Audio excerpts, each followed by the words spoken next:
नमस्कार दर्शकों, MKT news 24 news channel में आपका स्वागत है।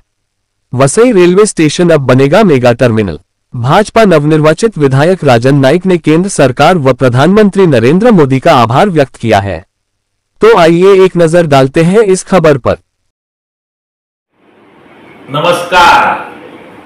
वसईतील जनतेची गेल्या अनेक वर्षापासून असलेली मागणी की वसई रेल्वे स्टेशन हे मेगा टर्मिनल झालं पाहिजे, केंद्र सरकारने ती आज पूर्ण केली आहे।